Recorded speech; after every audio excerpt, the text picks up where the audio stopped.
Assalamualaikum warahmatullahi wabarakatuh. Perkenalkan, nama saya Tiara Cahyani Firdausa.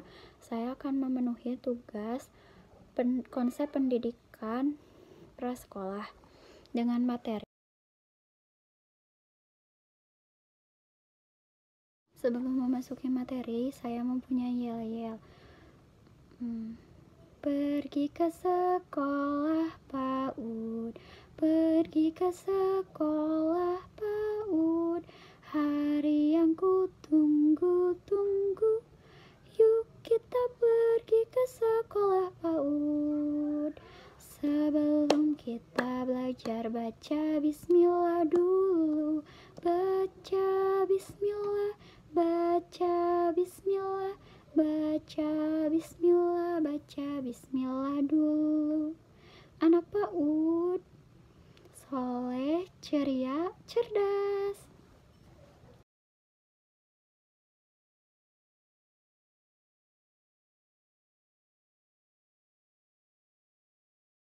Saya akan menjelaskan tujuan pendidikan anak usia dini. Tujuan pendidikan anak usia dini yaitu untuk membentuk anak Indonesia yang berkualitas, anak yang tumbuh dan berkembang sesuai dengan potensi dan perkembangannya, agar mereka siap untuk memasuki pendidikan dasar. Menurut Sarjano, tujuan terbagi ke dalam 3 bagian.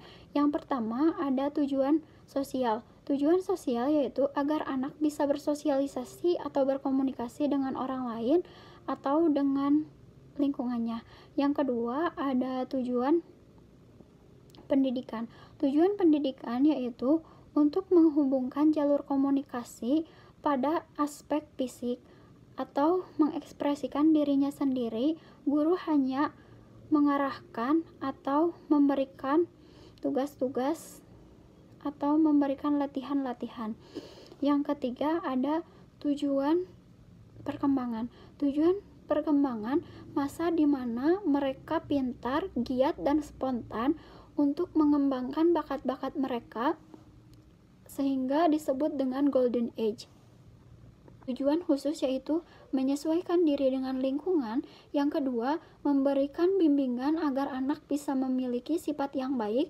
Yang ketiga yaitu mengembangkan potensi yang sudah tampak pada anak. Yang keempat yaitu memberi rangsangan edukasi agar potensi yang dimiliki anak bisa berkembang dengan baik.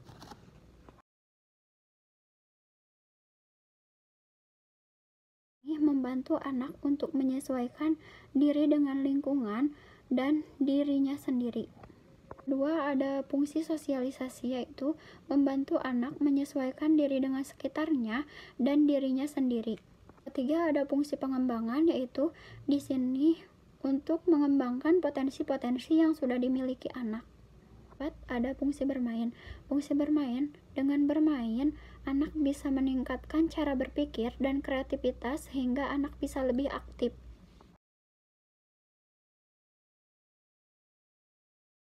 Selanjutnya saya akan membahas ruang lingkup pendidikan anak usia dini. Ruang lingkup pendidikan anak usia dini terdiri dari 1. TK, usia mulai dari 4-6 tahun, TKA 4-5 tahun, TKB 5-6 tahun, KB program pendidikan dan kesejahteraan anak 2-4 tahun, TPA mulai dari lahir sampai 6 tahun yang orang tuanya bekerja. PAUD 2-4 tahun 1-2 kali per minggu.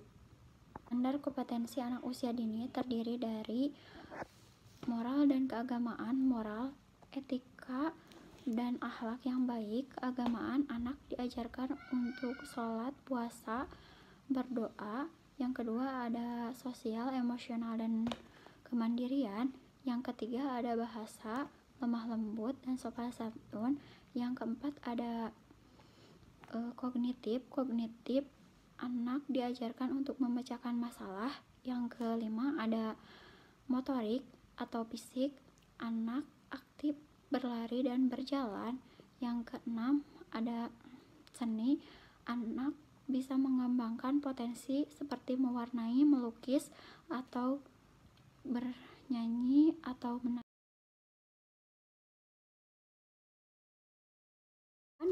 pendidikan anak usia dini. Yang pertama ada Higskop, pembelajaran aktif yang beragam. Contohnya, benda yang dapat dieksplor oleh anak, manipulasi benda oleh anak, dan yang ketiga memilih apa yang harus dilakukan oleh anak. Yang kedua ada pendekatan BCCT, yaitu bermain sambil melingkar, belajar pada sentra-sentra. Yang pertama ada sentra persiapan, yang kedua ada peran mikro, makro, imtak, seni, serta bahan alam. Tiga ada REA, menganggap anak sebagai pembelajar, guru hanya mengikuti minat anak itu sendiri. Selanjutnya ada pendekatan Montessori. Pendekatan ini mengoptimalisasikan kemampuan anak secara stimulasi, guru hanya memberikan rincian secara teratur dan tenang.